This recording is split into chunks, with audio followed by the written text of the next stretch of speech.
प्रिय मित्रों, भविष्य दर्शन चैनल में आपका हार्दिक स्वागत है।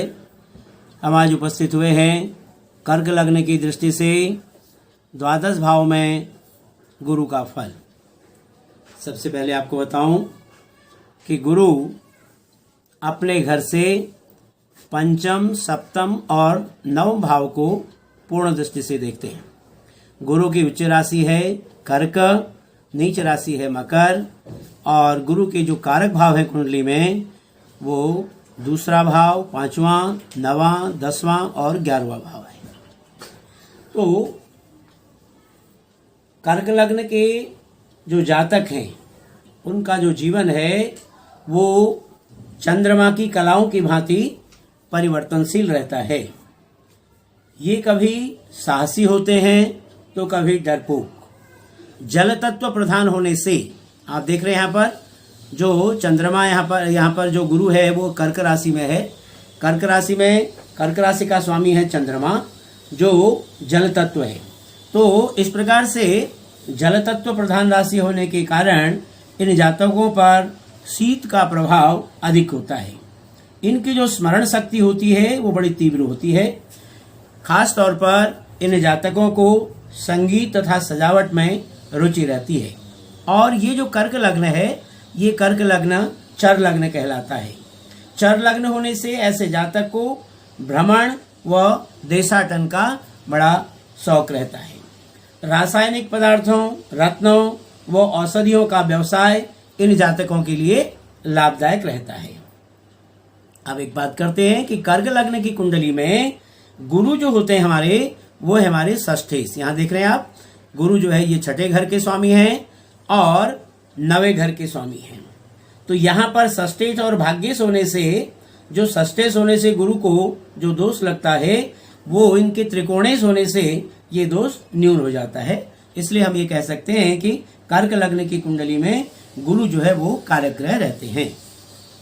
अब यहाँ पर देख रहे हैं आप, कर्क लग्न है। कर्क लग्न में गुरु उच्च की भूमिका में रहते हैं, जिसके कारण ऐसा जो जातक है ये जातक बड़ा विचारशील होता है, नीति निपुण होता है, सुशील, सद्गुणी, विद्वान तथा ऐश्वर्यशाली जीवन को व्यतीत करता है। अब यहाँ से गुरु की जो पंचम दृष्टि आती है संतान भाव पर आती है, जो मित्र का घर है। इसलिए विद्या, बुद्धि व संतान के क्षेत्र में ऐसे जातक को पूर्ण सफलता अपने जीवन में मिलती है।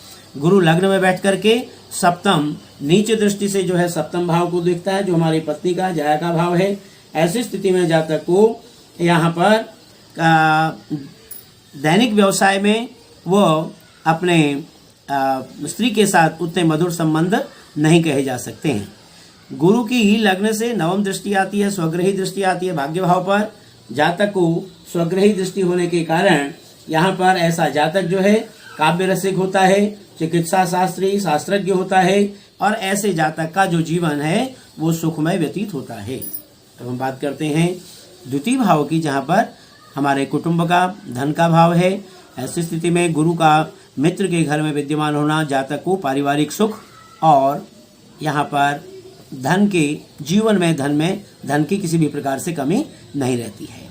बृहस्पति जो है गुरु यानी कि अपने घर से जो है वो पंचम दृष्टि से देखते हैं, स्वग्रही दृष्टि से षष्ठ भाव को।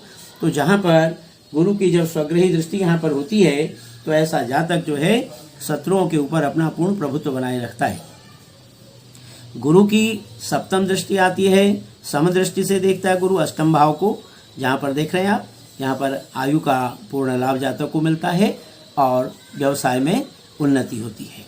द्वितीय भाव से गुरु की नवम जो दृष्टि आती है वो हमारी शत्रु दृष्टि आती है एकादश भाव पर, जिसके कारण गुरु की शत्रु दृष्टि होने के कारण ऐसा जातक जो है बड़ा चतुर, तीक्ष्ण बुद्धि व प्रतिभान होते हुए भी कुछ अल्प भाग्यवान हम इसको कह सकते हैं। अब हम बात करते हैं तृतीय भाव की। तीसरा भाव जो है छोटे भाई बहनों का, हिम्मत का, साहस का भाव है।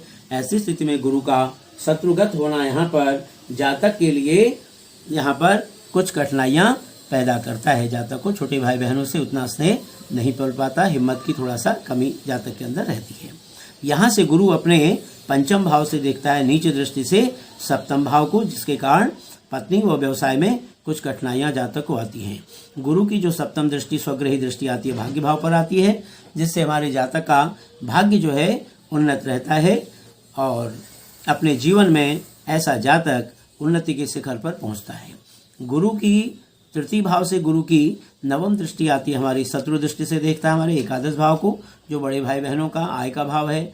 ऐसी स्थिति में जातक को आय के क्षेत्र में कुछ कठिनाइयों का सामना करना पड़ता है। चतुर्थ भाव हमारा जो माता भूमि भवन वाहन का भाव है, यहाँ पर गुरु का शत्रु राशिस्थ होना जातक को माता भूमि भवन के मामले में कुछ कठिनाइयां देता है। यहाँ से गुरु की जो हमारी पंचम दृष्टि आती है वो आती है हमारी अष्टम भाव पर, जहाँ पर आयु का लाभ जातक को मिलता है, व्यवसाय में सफलता मिलती है। गुरु की सप्तम दृष्टि यहाँ पर जो है मित्र दृष्टि होने से दसम भाव पर है, तो पिता राज्य और व्यवसाय से जातक को पूर्ण सुख प्राप्त होगा। यहाँ पर चतुर्थ भाव से गुरु जो है अपने नवम दृष्टि से देखता है द्वादश भाव को, जो हमारा शत्रु दृष्टि होने के कारण जातक को खर्चों में अधिकता रहती है, पर बाहरी संबंधों से जातक को लाभ मिलता है। अब बात करते हैं हम पंचम भाव की। जो पंचम भाव हमारा विद्या बुद्धि संतान का भाव है, यहाँ पर मित्र के घर में गुरु का विद्यमान होना जातक को विद्या बुद्धि व संतान का श्रेष्ठ सुख प्राप्त होता है। यहाँ से गुरु अपने पंचम भाव से अपने स्वग्रही दृष्टि से देखता है भाग्य भाव को। ऐसा जातक अपने भाग्य में प्रबल रहता है, भाग्योन्नति बराबर होती रहती है। गुरु की जो हमारी सप्तम दृष्टि आती है वो शत्रु दृष्टि से देखता है सप्तम भाव, सप्तम दृष्टि से देखता है एकादश भाव को, जो जहाँ पर बड़े भाई बहनों का सहयोग उतना उसको नहीं मिल पाता और आय में भी कुछ कठिनाइयाँ जातक को, यहाँ पर उसको आय के लिए काफ़ी मेहनत करनी पड़ती है।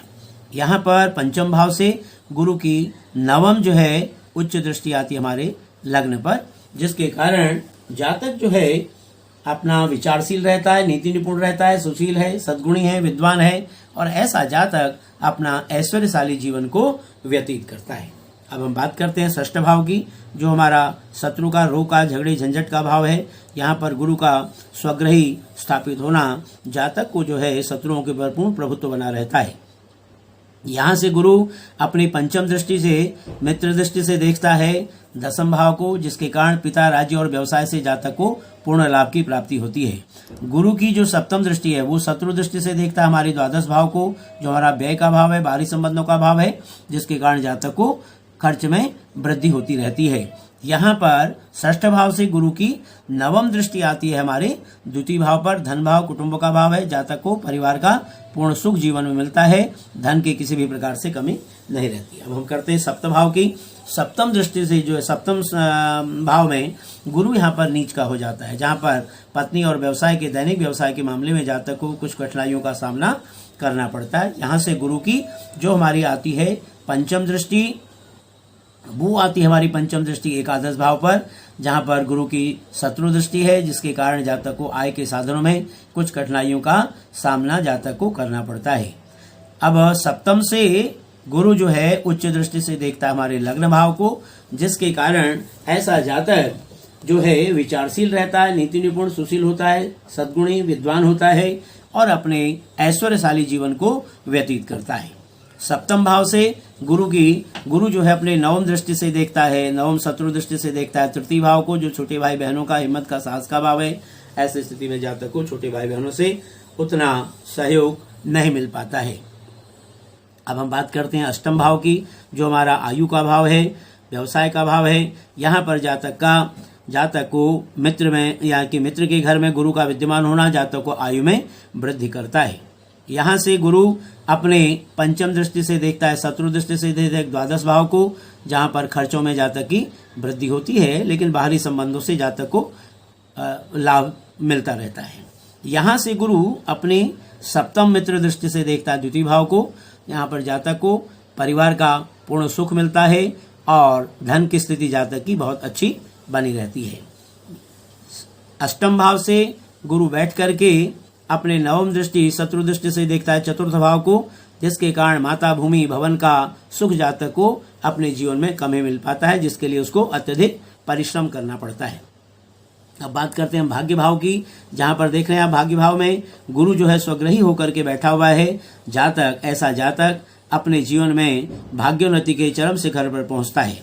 यहाँ से गुरु की पंचम दृष्टि होती है, पंचम उच्च दृष्टि से जो है वो जब लग्न को देखता है तो वहां पर उच्च दृष्टि होने के कारण ऐसा जातक बड़ा विचारशील, नीति निपुण, सद्गुणी, सुशील, विद्वान और अपने ऐश्वर्यशाली जीवन को व्यतीत करता है। गुरु की नवम भाव से गुरु की जो सप्तम शत्रु दृष्टि आती है तृतीय भाव पर आती है, जिसके कारण छोटे भाई बहनों का सुख जातक को कम ही मिल पाता है। यहाँ से भाग्य भाव से नवम दृष्टि से गुरु देखता है अपने पंचम भाव को, जिसके कारण जातक को विद्या बुद्धि व संतान का पूर्ण सुख अपने जीवन में प्राप्त होता है।